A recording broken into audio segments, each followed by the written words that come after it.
네, 오늘도 주님께서 진리의 말씀으로 우리의 갈급한 심령을 채워주실 줄로 믿습니다. 아멘.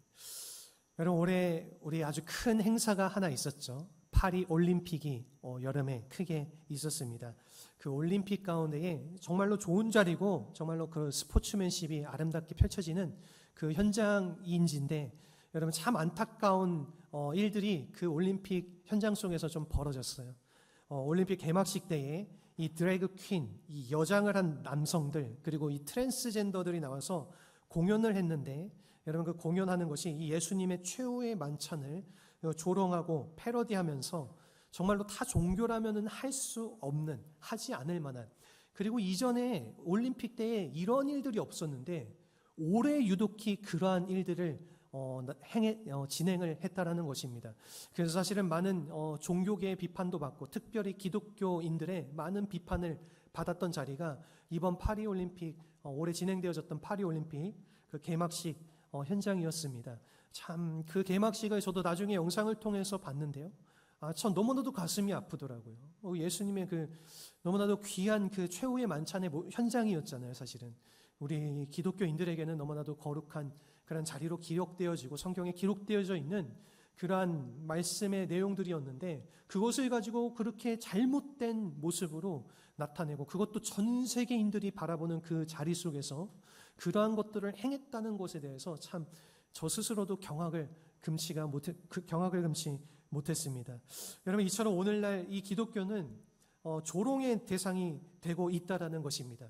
여러분, 하나님께서 창조한 인간이 이 감히 창조주 하나님을 거부하고 마음대로 조롱하는 그러한 시대가 되었다라는 것이죠. 여러분, 이 믿기 어려운 일이 사실은 이 개막식만 일어났던 일이 아니라요, 이 올림픽 이 기간 동안에 벌어졌던 일이 여러 가지가 있었어요.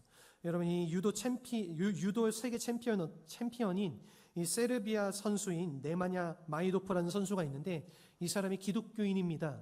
그래서 그 경기에 들어갈 때에 이 사람이 이 하나님 앞에 기도하면서, 성호를 긋고 기도하면서 그 경기에 들어갔어요.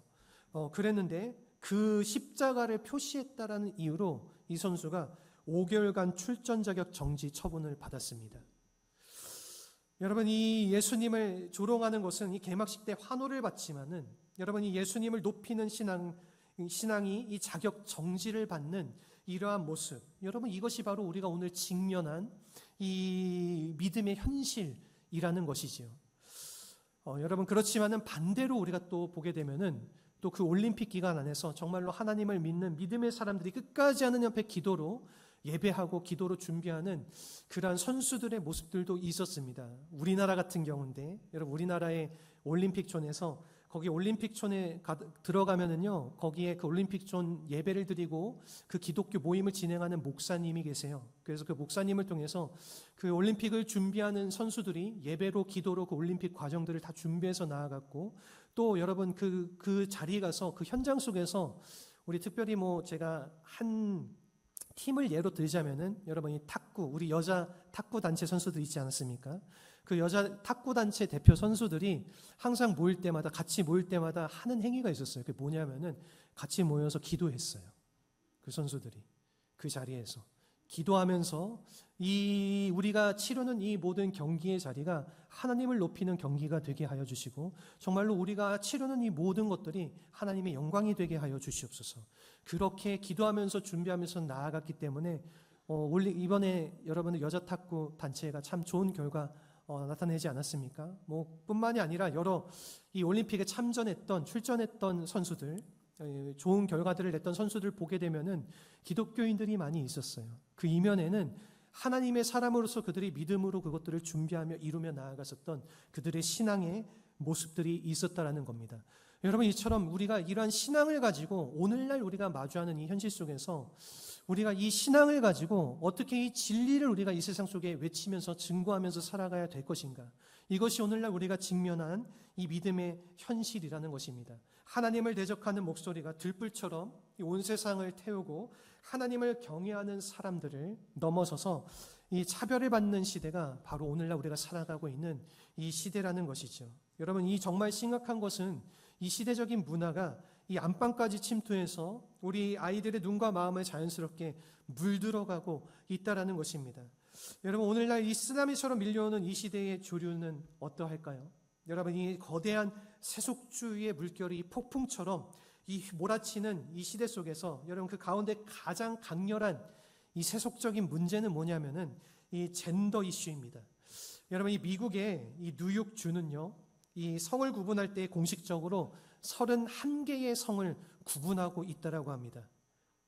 남성과 여성이 아니라 성을 구분할 때 31개의 성을 구분한다라고 합니다. 이것을 우리가 영어로 젠더 플루이드라고 이야기하는데, 여러분, 유동하는 성이라는 거예요. 이렇게 움직여지는 성.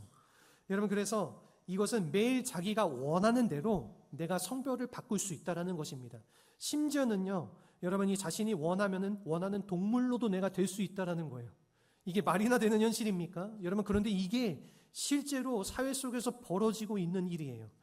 여러분, 실제로 이 미국의 공립학교에서 한 아이가 이 교실에서 변을 본 일이 있습니다. 이 아이가 변을 본 이유가 뭐냐면은, 여러분이 자신을 고양이라고 생각해서 아무데나 변을 보고 그렇게 행동을 했다라는 것이죠. 여러분, 그런데 이러한 이러한 상황 속에서 문제는 뭐냐면은, 이 문제를 교사가 제대로 훈육을 할 수가 없다라는 것입니다. 이 아이가 자신이 내가 고양이로 생각해서 그렇게 행동을 한 것입니다, 그렇게 이야기를 하면은요, 거기에 대해서 교사가 만일 훈육을 하고 이 아이를 가르치려 들려고 하면은 법적으로 그게 제재가 가해진다라는 거예요. 여러분, 이것이 바로 오늘날 우리가 마주하고 있는 현실, 수많이 일어나고 있는 이 미국에, 또 오늘날 우리가 마주하고 있는 이 많은 현장들입니다. 여러분, 미국뿐만이 아니라 많은 유럽의 나라들, 이러한 일들이 많은 나라들 속에서 지금 일어나고 있습니다. 이 성 정체성에 이 혼란을 겪는 이 아이들을 이 부모가 개입해서 가르치는 것을 불법으로 간주하고 이것을 가로막는 시대가 되어졌다라는 거예요. 미국의 캘리포니아에는 여러분, 실제적으로 이러한 법안이 지금 동성애법 통과가 되면서 이 성 젠더를 우리가 인정해줘야 되는 이런 법안이 통과가 되면서 부모가 거기에 대해서 무엇라고 얘기를 하면은 법적으로 제재를 가해진다라는 겁니다. 아직 자아가 형성되지 않은, 여러분이 자신의 삶에 대해서 분별할 수 있는 능력이 갖춰지지 않은 여러분이 이러한 아이의 성을 바꾸기 위해서 이 호르몬 주사를 투여하는 이러한 상황들이 벌어지고 있는 것이에요. 여러분, 문제는 부모도 모르게 이런 일이 벌어지고 있고, 심지어는 부모가 알지라도 여기에 대해서 무엇라고 자녀에게 가르치고 이야기해 줄 수 없는, 여러분, 이러한 상황이 있다라는 것입니다. 여러분, 왜 이렇게 이 성에 대한 해방을 집요하게 강조하는 이러한 움직임이 오늘날 벌어지고 있는 것일까요? 여러분, 이 성 정체성을 무너뜨리는 것은 여러분이 단순하게 젠더에 관한 이슈로 끝나지 않는다라는 것입니다. 여러분이 하나님의 창조 가운데에 결코 변하지 않는 진리가 있는데, 그것은 뭐냐면은 남성과 여성이에요.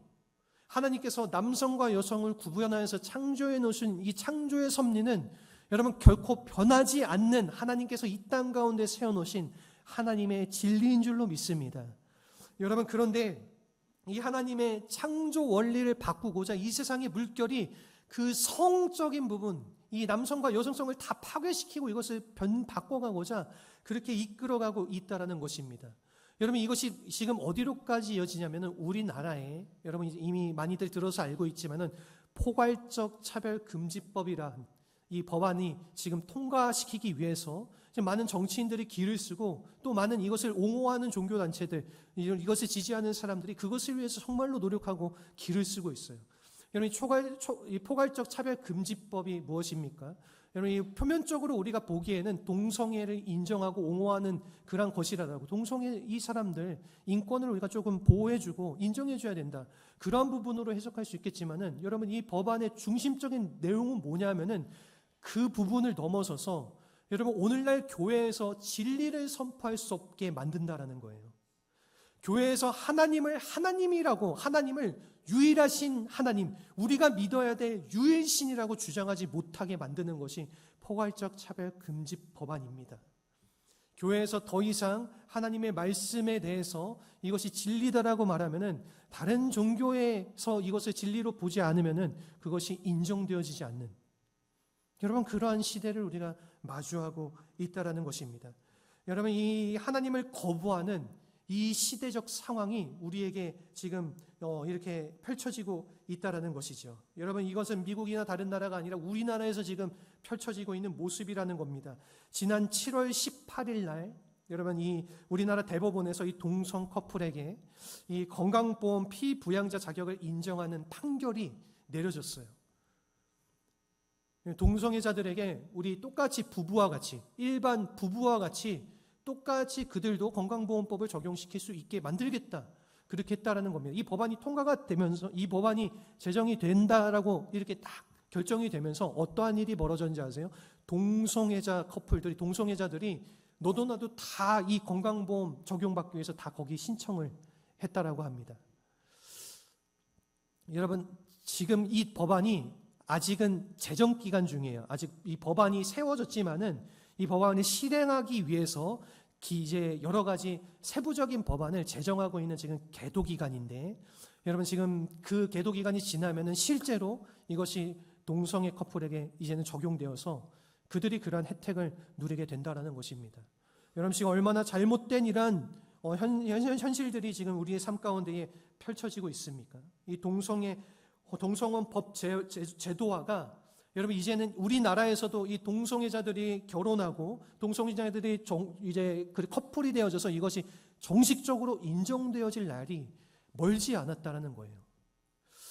여러분, 한국도 미국도 이 온 세상이 이처럼 이 하나님을 대적하는 문화로 빠르게 치닫고 있다라는 겁니다. 여러분, 이와 같이 우리를 넘어뜨리고 무릎 꿇게 만들려는 이 세상의 풍조 앞에서 우리 그리스도인들은 어떻게 살아가야 될까요? 오늘 본문은 그러한 삶의 모습을 우리에게 아주 자세하게 이야기해주고 있습니다. 오늘 본문 우리가 잘 아는 우리 다니엘과 세 친구, 다니엘의 세 친구였던 여러분, 이 사드락과 메삭과 아벳느고의 이야기입니다. 여러분, 사실 이스라엘 백성이, 이스라엘 나라가 이제는 이 북이스라엘과 남유다로 나눠지게 되고, 특별히 이 북이스라엘은 압수르에 의해서 멸망당하게 되고, 마지막으로 남유다가 이제는 바벨론에게 의해서 멸망이 당하게 됩니다. 시드기야 왕 때 그렇게 하나님을 거역하고 하나님을 반대하고 악으로 행하고 악으로 살아갔던 그 이스라엘을 하나님께서 이제는 바벨론을 통하여서 다 심판하시고 이스라엘의 나라가 다 멸망이 되어져요. 그리고 여러분, 이 바벨론 나라에 포로로 이스라엘 사람들이 다 잡혀가게 됩니다. 흩어지거나 아니면 포로도 다 잡혀가거나, 그러한 상황 속에서 포로로 잡혀간 여러분 그 이스라엘 사람들 속에서, 여러분, 그런데 참으로 놀라운 것은 뭐냐면은 하나님의 사람들이 그곳 가운데서 세워져서 하나님의 진리의 말씀 앞에서 서 있었다라는 거예요. 그 사람이 바로 다니엘이었고, 그 사람들이 바로 다니엘의 세 친구였던 사드락과 메삭과 아벳느고였다라는 것입니다.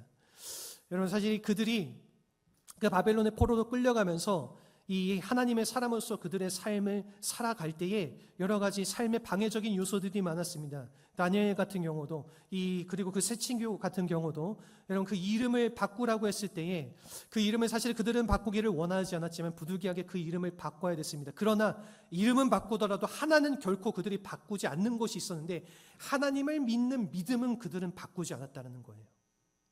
하나님을 믿는 이 신앙, 그들은 이것을 우리는 결코 바꿀 수가 없다. 그래서 여러분, 그들이 특별하게 그들이 특별하게 그 나라에서 그 나라에서 이제 바벨론이 여러 나라들을 포로로 삼고 여러 나라들이 바벨론의 속국으로서 이제 세워졌는데, 그 속국인 나라를 다스리기 위해서 여러 고관 간직들을 그 나라 사람들로 세우는 것이 바벨론의 정책이었습니다.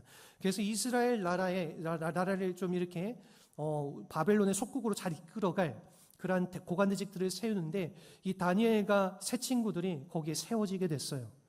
근데 그 세워지는 그 과정 속에서도 여러분, 이 세상 사람들은 이해할 수 없을 만한 여러분 그러한 과정, 모든 사람들이 다 고기를 먹고 다른 다 후보자들은 다 고기를 먹고 막 다 이렇게 그들이 배울 수 있는 그런 여러 지식적인 부분들을 다 채우고 배움을 했지만은, 그들은 한 가지, 우리는 하나님의 말씀에 따라서 고기를 먹지 않고 우리는 채소만 먹음으로써 충분하게 우리는 살 수 있습니다. 여러분, 그렇게 그들의 정조를 지키고 그들의 신앙의 뿌리를 지킴으로써 거기서 느부갓네살 왕을 감동하게 하고, 그리고 그들이 그 고관대직으로 세워지게 되는 그러한 아름다운 자리로서 사용되어지게 되었다라는 것이죠. 여러분, 이러한 일들이 어떻게 일어날 수 있습니까? 그들이 하나님 앞에 진리로 바르게 살아가기 위해서 그렇게 세워지게 되었다라는 것이죠. 더 나아가서는 여러분, 그들이 그렇게 이제 세워지고 난 뒤에 한 17년, 18년이 흐른 뒤에 그 내용의 과정이 오늘 본문의 다니엘에서 3장 13절부터 24절에 흐르는 내용입니다. 이제는 다니엘의 내용이 아니라 이 세 친구의 내용으로 이동을 하게 되죠. 여러분, 이 느부갓네살 왕이 이전에는 사실은 이 다니엘을 통하여서 이 느부갓네살 왕이 이상한 꿈을 꿨는데 그 꿈을 해석하게 되는 아주 기이한 그러한 자리를 이렇게 가지게 됩니다. 그래서 하나님께서 다니엘을 통하여서 이 느부갓네살 왕이 꿈을 해석하게 하고, 여러분, 그리고 그 느부갓네살 왕이 그 꿈을 통하여서 무엇을 깨닫게 하려면 왕의 권위들은 다 넘어지고 없어지지만은 하나님의 권위는 영원하시다. 이러한 사실을 이 느부갓네살 왕의 꿈을 통해서 알려주신 것이죠. 근데 이것을 다니엘을 통해서 알려주심을 통하여서 여러분, 이 느부갓네살 왕이 그 자리에서 이렇게 고백을 합니다. 너의 하나님이 정말로 이 세상을 다스리시고 지배하시는 하나님 한 분이시다. 그것을 이 왕이 인정하게 됐어요.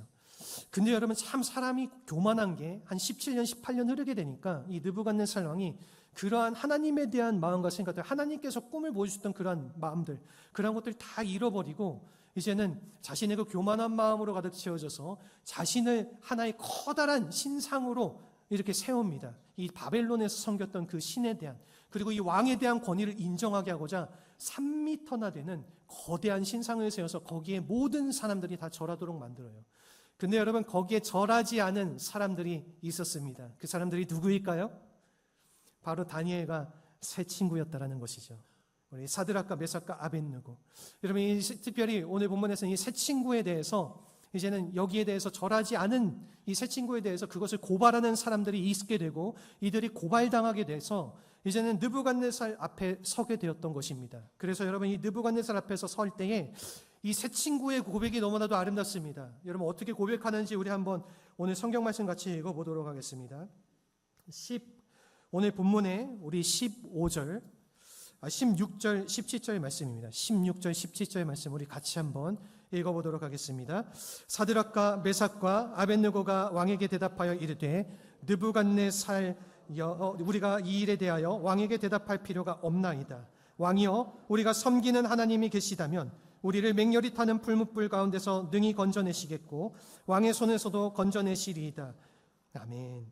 여러분, 지금 뭐라고 말합니까? 이들이 느부갓네살 왕 앞에서 사실은 이들을 고위 대작으로 세워주고 그렇게 삶을 살아갈 수 있도록 그 모든 것들을 다 준 게 이 느부갓네살 왕이잖아요. 근데 이 왕이 그 신상 앞에 절하라고 했을 때 이들은 결코 절할 수가 없었던 것이죠. 무엇 때문에 절하지 않는 것입니까?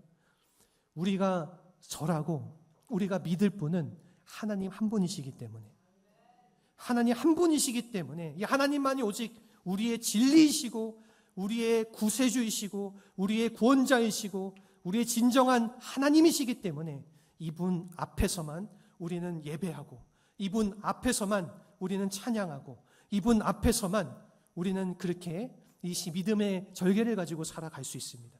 여러분, 이런 신앙의 고백을 그들이 했다라는 것이죠. 이 느부갓네살 왕이라고 해서 이 신앙적인 타협이 그들에게는 있지 않았다라는 것입니다. 왕인들, 하나님을 믿는 이 믿음에 대해서 신앙적인 타협을 절대로 하지 않았다라는 거예요. 여러분, 오늘날 우리가 살아가는 이 삶의 자리는 어떻습니까? 여러분, 세상과 자꾸만 타협하면서 나아가는 우리의 신앙의 모습이 있지 않습니까? 예배의 자리 나아가는 것조차도, 우리가 기도하는 것조차도, 여러분, 우리가 밖에서 그리스도인으로 살아가는 우리의 삶의 모습들 속에서 우리가 그리스도인으로 살아가기보다는 세상 사람들과 비슷한 모습으로 살아가는 게 우리에게 더 도움이 되기 때문에 그러한 신앙의 절개 다 잃어버리고 이러한 진리의 말씀으로 살아가기보다는 자꾸만 세상의 파도와 물결 속에서 그렇게 살아가기를 원하는 우리의 모습이 있지 않습니까? 여러분, 이러한 우리의 신앙의 모습들을 우리는 오늘 한번 다시 점검하고 살펴볼 필요가 있다는 것입니다. 여러분, 1517년에 이 마르틴 루터가 여러분 이 비텐베르크 예배당 정문에 95개조 반박문을 붙였습니다. 이 카톨릭의 이 잘못된 가르침을 향해 던진 이 영적 선전 포고였습니다. 여러분, 그리고 이 마르틴 루터가 그것 때문에 이제는 많은 사람들에게 고발을 당하고 이제는 3년 그 후에 3년 6개월 가까운 시간이 흐르고 난 뒤에 그 당시 이제 보름스에서 신성 로마 제국 황제였던 카렐 5세 앞에 서게 돼요.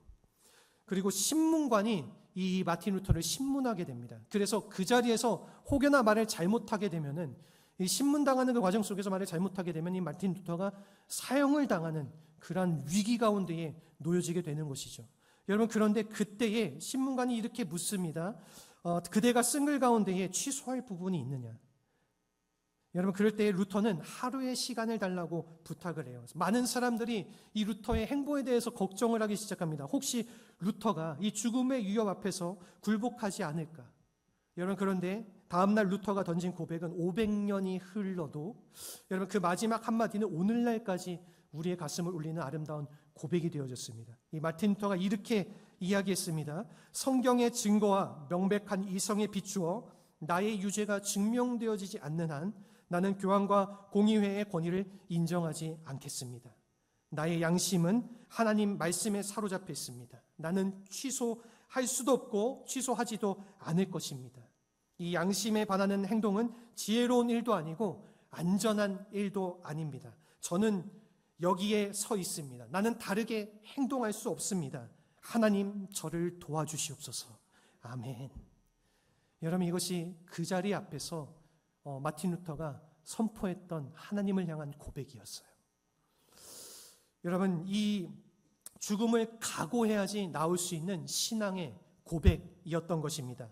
여러분, 종교개혁은 이처럼 하나님의 말씀에 이 생명을 걸었던 사람들이 피로 시작했고 삶으로 완성시킨 그 진리의 승리였다라는 것입니다. 여러분, 이 타협이라는 단어가 사람들에게는 매우 지혜롭게 보입니다. 이 기독교가 유일절대라는 이 신앙이 있지 않습니까? 우리가 유일신 하나님 한 분이시죠. 절대자 하나님 한 분이시죠. 오직 예수, 오직 그리스도. 여러분, 이것이 우리의 믿음의 선포이고 우리의 믿음의 고백이 되어지고, 여러분, 이것이 바로 우리의 신앙의 아름다운 이 진리가 되어져야 되는 것이죠. 그런데 여러분, 여기서 이 절대, 유일, 그리고 이 오직이라는 말을 제거해버리면은 이 기독교라는 종교가 사실은 세상에서 가장 안전한 종교가 되어질 것입니다. 여러분, 왜냐하면은 남을 더 자신보다 귀하게 여겨라. 그리고 겉옷을 달라면 속옷까지 주라. 원수까지 너희가 용서하고 사랑해라. 여러분, 이보다 더 고결한 윤리와 철학이 어디에 있겠습니까? 여러분, 오늘 기독교 안에만 있는 것이죠.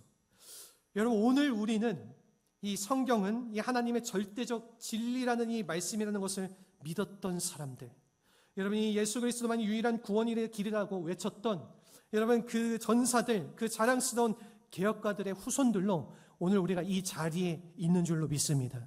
우리가 오늘 이 자리에 서서 주님을 예배하는 것은 그 믿음의 신앙의 절개를 지키고 가졌던 그 믿음의 선조들이 부르고 외치고 지켜왔었던 그 진리의 반석, 진리의 터전 위에서 우리 교회가 세워지고 우리가 세워져 있는 것이라는 거죠. 그런데 오늘날 삶은 여러분 수많은 어둠과 이 사단마귀의 아주 강력한 힘들이 여러분 이 한국도 미국도 온 세상도 여러분 다 뒤엎고 하나님을 하나님 되게 하지 못하고 여러분 하나님의 말씀을 하나님의 말씀으로 이루어지지 못하게 만들고 진리가 진리되지 못하게 훼손하고 만들면서 나아가는 것이 오늘날 우리가 마주하고 있는 이 시대의 흐름이라는 것입니다. 여러분 이렇게 성경을 절대 진리로 인정하지 않고 믿지 않는 이러한 사람들 속에서 우리는 어떠한 자세와 어떠한 태도로 살아가야 될까요? 세상과 타협하는 것이 아니라 여러분 우리는 끝까지 이 진리의 복음을 붙들고 그들에게 전해야 될 줄로 믿습니다. 외쳐야 될 줄로 믿습니다. 선포해야 될 줄로 믿습니다. 여러분 그러한 자리로 하나님께서 우리를 불러 세우신 거예요. 그러나 우리가 외치지 않는다라고 하면은 여러분 우리가 선포하지 않는다라고 하면은 우리가 기도하지 않는다라고 하면은 우리가 회개하지 않는다라고 하면은 여러분 이러한 하나님의 일이 이 땅 가운데에 여러분 어떻게 이루어지겠습니까? 이 땅은 다시 한번 절망으로 물들게 되고 여러분 이 나라와 민족은 다시 한번 교회가 교회답지 못하게 하나님의 말씀이 하나님의 말씀으로서 세워지지 못하는 그런 안타까운 현실들을 우리가 마주하게 될 것입니다. 이미 주변의 나라들, 많은 나라들이 그러한 상황들 속에서 무너지고 넘어져 가고 있어요. 여러분 이러한 현실들 속에서 우리는 이 사드락과 메삭과 아벳느고와 같이 여러분 이렇게 이 느부갓네살의 왕 앞에서도 우리는 이 하나님을 믿는 이 진리의 말씀이 내 삶의 중심이기 때문에 우리는 결코 이것을 버릴 수도 없습니다. 우리는 결코 이것을 우리의 삶 속에서 떼낼 수 없습니다. 당신의 그 신을 향하여서 절하는 것, 심지어는 당신을 향해서 절하는 일이라 할지라도 이것이 하나님의 말씀에 배반되는 일이라고 하면은 우리는 그렇게 할 수 없습니다. 우리가 풀무불에 던져질지라도, 그렇게 우리가 죽어 바스러질지라도 우리는 하나님은 거역한 일을 할 수 없습니다. 여러분, 이 믿음의 고백과 선포가 우리의 삶 가운데 있어야 될 줄로 믿습니다. 아멘. 여러분, 오늘 특별히 10.27, 10월 27일 종교개혁 주기를 맞이하여서 우리 이따 오후에 2시부터 5시까지 저 서울에서 이제 많은 온 교회, 교단들, 교파 다 초월해가지고 교단 다 초월해서 모든 교회들이 연합해서 함께 회개하고 함께 예배하고 기도하는 부르짖는 우리가 그 자리를 가지게 됩니다. 우리 교회에서도 그 자리 가운데 참여하시는 분들 계시고 또는 온라인으로 영상으로 함께 그 자리에 참여하시는 많은 분들이 계실 줄로 압니다. 여러분, 우리가 이때에 함께 모여서 부르짖어야 돼요. 이때에 함께 모여서 기도해야 돼요. 여러분, 이것은 사람의 일로 진행되는 것이 아니라 성령님께서 진행해 가시는 일이신 줄로 믿습니다. 여러분, 사람이 하는 일이었으면 진작에 다 갈라지고 다 흩어지고 따로따로 다 진행되어질 거예요. 그런데 여러분, 기독교 역사상 이렇게 진행되어졌던 이러한 시간들이 없습니다. 예전에 1907년도에 평양 대부흥운동 때 그때 많은 사람들 교단 교파 다 초월해서 그때 함께 모여서 회개하고 기도하고 복음의 말씀 앞에, 진리의 말씀 앞에 무릎 꿇고 함께 모여서 예배했어요. 여러분, 그리고 70년대 여의도 그 영적 대부흥운동 때 빌리그레암 목사님 오셔가지고 복음 말씀, 그 목사님 회개의 복음 선포했습니다. 그 말씀 하나 선포했을 때 모든 사람들 거기에 모였어요.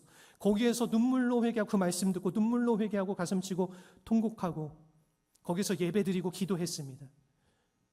왜냐하면 그 시대의 뒤를, 흐름의 뒤를 이어서 여러분 이제 오늘, 바로 오늘 오후 2시부터 여러분 이제 그 영적 대부흥운동이 다시 한번 일어나게 됩니다. 영적으로 잠들어 있던 여러분 이 한국 교회도, 영적으로 잠자있던 우리의 영혼들 이제는 깨어 일어날 시간인 줄로 믿습니다. 여러분, 이제는 우리가 잠자는 영혼이 되는 것이 아니라 사자와 같이 울부짖는, 깨어 일어나 저 세상을 향하여서, 저 악을 향하여서 우리가 외치고 울부짖는 우리의 신앙의 모습이 있어야 되지 않을까. 그 진리의 선포가 우리의 삶 가운데 있어야 되지 않을까.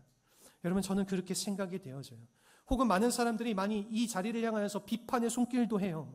여러분, 심지어는 같은 기독교 안에서, 교회 안에서 뭐하러 우리 교회에서 그렇게까지 하느냐, 예배는 그냥 교회에서 드리고 기도 그냥 우리가 있는 자리에서 기도하면 되지 않느냐, 이렇게 얘기합니다.